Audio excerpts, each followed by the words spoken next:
happy it's Good Friday, and this is the day Jesus died for all of our sins. So, you know what? Have fun. It's all paid for. You're playing with the house money. Oh, just same way it is. It's tax day, or was. I think AOC should be the candidate. Do you? No. I mean, okay. No, I'm not saying. I mean, like, it's not my job to pick who the candidate is going to be. Oh, it's mine. Yes. And it's not. It shouldn't be her. Maybe you should talk to the president about that. It shouldn't be her. Things have definitely shifted for Bill Maher after that Oval Office dinner with Trump, and he's not staying silent.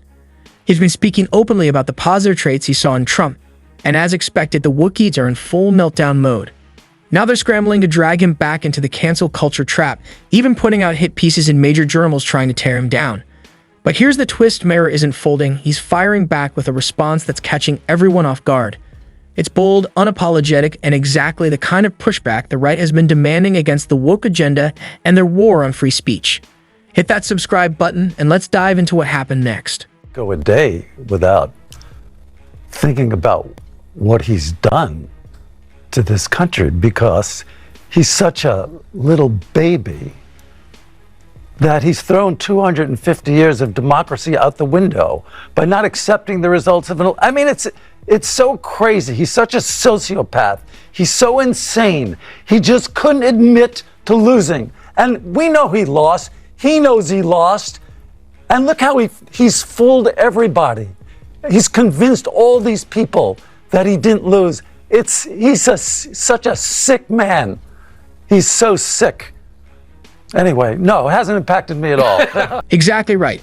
The modern left keeps digging deeper into the same mistakes that cost them support in the first place. Even Bill Maher, once seen as one of their own, is now openly calling out the radical left for what they've become. They try to cancel him, silence him, shut him down. But instead of backing off, he doubled down and exposed them even more. What really struck a nerve was when he pointed out the one thing they absolutely can't stand to hear, that Donald Trump has a kind of strength and authenticity the woke crowd just can't fake or replicate. It's not to, because Bill Maher, first of all, I totally agree. He's totally in the right to do it, and I loved his monologue.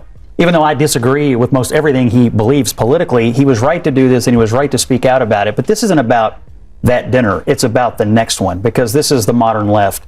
It's an attempt always to intimidate people into not ever doing it again. It's to silence yourselves, or we'll do it for you. That's the purpose of this op-ed, so that the next comedian or the next person on the American left chooses not to speak to Donald Trump. This is all an effort to get people not to do what you just said, which is to talk to. I voted for Obama. I voted for Clinton. But the idea that I could talk to them as freely as I felt this conversation was going is emblematic to me of why the Democrats lose the elections, because they just don't feel that this is like a real person. And I know it's so weird to say that about Donald Trump, who I've said a jillion times is, you know, a whiny little bitch. I mean, I could go through my greatest hits of like insults, but this was about getting past that and maybe seeing that if we met in person, we don't hate each other as much, and we don't. And I'm sorry, I'm not gonna like pretend that's a bad thing. No, it's how you. Exactly, and it's becoming more obvious every day. Bill Maher isn't siding with the Wookiees, he's standing firmly against them. One by one, he's been calling them out, and honestly, it's been something to watch. Even on the heated Israel-Palestine debate, he didn't pull any punches. He broke down the woke arguments piece by piece with sharp logic and clarity. Anyone with even a bit of common sense can see where he's coming from, and that's precisely why the left is so rattled. Jews' homeland, and Jews have always lived there. You can look it up. It's in this book called the Bible. It says the Jews built a temple with a really big wall 7 centuries before Muhammad or Islam ever existed, and sure as shit, you can still go there and touch it. Calling Jews colonizers in Israel is like calling Native Americans colonizers here. It's ridiculous. To mark the October 7th anniversary, we must launch a campaign to educate young Americans about the Middle East. And the way I'd like to begin that process is by addressing an open letter to Chapel Roan, a great new recording artist who, like a Hezbollah pager, is really blowing up. Chapel, if you think it was repressive growing up queer in the Midwest, try the Mideast. Chapel, did you know that for 2,000 years, Palestine was like an Uber driver with a 3-star rating? Nobody wanted it. And there was never any Arab country called Palestine. Chapel, you're not wrong that oppression is bad. or that Palestinian and many other Muslim populations are oppressed and deserve to be freed. You just have it completely ass backwards as to who is doing the oppressing. Hamas is a terrorist mafia that took over Gaza. These are the oppressors. And when you make it all about Israel, you take the pressure off of them. You enable them. Gender may not be binary, but right and wrong kind of is. Meanwhile, the woke crowd is out there loudly championing Palestine, fully aware of the facts but choosing to ignore them to keep pushing their narrative. What Bill Maher is doing right now is simply stating facts, and that's exactly what's driving them crazy. For those who don't know, Israel is the only nation on earth that still lives on the same land, speaks the same language, and worships the same God as it did 3,000 years ago. Yet somehow, the woke crowd keeps painting Israel as the villain while completely ignoring the reality on the ground. It's not just misleading, it's downright embarrassing. Being a liberal that acknowledges male-female distinctions, what a concept, Oh, of right? course. I mean, of all the low-lying fruit that the Democrats just like hand the Republicans to win elections, that's the one. you know, it's so funny. I joked around with my team the other day. I said, are they really going to just let us win every national election on this no men and female sports thing? Right. Like, they can't surrender on this one issue. It's so ridiculous. It's a 90-10 issue. Yeah. There's 890 medals and trophies of men winning these competitions. You lost Gavin Newsom on this. Okay? Take that as a hint, right? I mean, I think you were I was the one that asked the question. Right. Yeah. No, And he that's said, issue of fairness. Having to work out the first thing we knew as a species.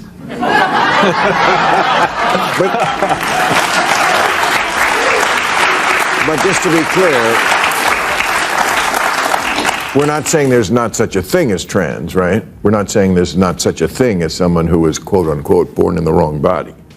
I don't think people get born in the wrong body now. Oh, I do. I do. Yeah. I mean, I think there's a default setting for, like, we should acknowledge that. It's not just every time there's a baby, ooh, who knows what the fuck it is. That's crazy.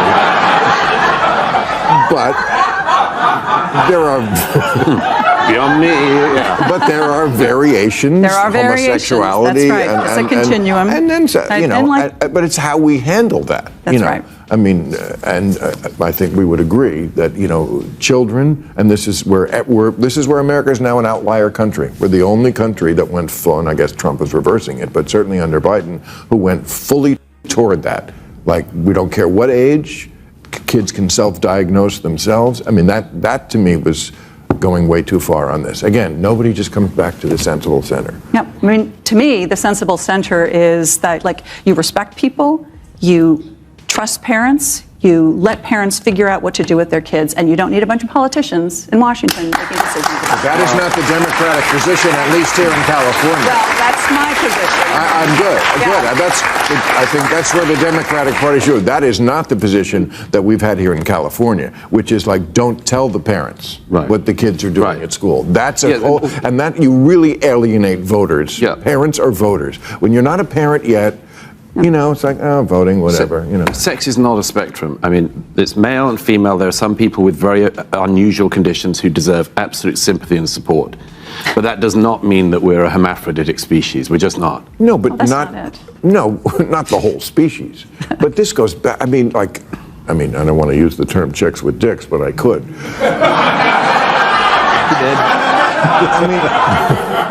This goes back to like ancient Rome, and like there was always people who were like not quite one. It's not hard to get to toleration and acceptance without rewriting biology. Right. That's right. It's a Like I said, Bill Maher isn't pulling any punches when it comes to calling out the woke crowd and their agenda. He's taking them on with facts, logic, and straight talk, and that's exactly why the backlash is so intense. Like, here's where things get even more interesting. Not everyone sees eye to eye on Maher's recent appearance at that dinner with Donald J. Trump. Just listen to what Tyra's had to say. It brings a whole new angle to the conversation. Thanks for watching, and don't forget to share your thoughts in the comments. If you enjoyed the video, hit like and subscribe. We've got plenty more coming your way. Bill Maher, I'm sorry. All right. I'm sorry. Good. I'm sorry. This is like someone who talked about black people his whole life and then had dinner with one and said, actually, after I had dinner with them, they're not that bad, guys. No, you don't get to do that, you coward. You went on a show and you tried to play both sides of the street. That's right. Why? So maybe he could do your show because the 300,000 people that watch it, if we had those numbers here, I wouldn't be here. These dudes make me laugh. Cowards die 1,000 deaths. You said things about President Trump nonstop. You had no reference point. That's all you proved to me. You sit down with the man, you break bread with the man, then you come and say, well, on this night, he was okay, but don't be mad at me. Splitting hairs. Man up. I don't know what this whole thing, everyone keeps acting like they need Bill Maher. The little guy who doesn't lift weights, 99% of the internet, what, MySpace? Come on, this dude represents nobody. A PR stunt for who? I'm sorry, I missed the Oval Office Rose Garden meeting where President Trump was talking about Bill Maher was there. Yeah. I missed that one. Yeah. He's talking about it. President's not talking about it. He doesn't need Bill Maher. He's got 70% of the country cheering him on. He walked into UFC. The place was crazy. Then why did he accept dinner with him if he didn't? Because he's like everybody else. No, why did Trump? Because that's who Trump is. He will break bread with anyone. He will sit with Kim Jong-un and break bread. So little punk ass Bill Maher coming to the house and sitting in the seat. And what did Trump did? He was gracious. He treated him. Everything. He had to leave and come back and go, he wasn't any of the things I said, because you were part of the machine. You were part of the thing. He wasn't as bad as Joe and Micah was, where he's sharp as a tack, but he led the charge. He continued to say things that weren't true. He supported things without ever bothering to say, hey, you know what? I want to sit down and when I have a problem with someone. If I had a problem with Johnny and me and him had a problem, I'd be like, we need to sit down and talk before I would go out on social media and talk about him. But he needs President Trump. And I'd say, let me have needs a the weapon audience. first. Yes, yeah. Well, you know. But at this point, to coin one of the greatest, funniest phrases in all of comedy, I would ask Bill Maher to step in my office, and he would say, why? Because he's fired.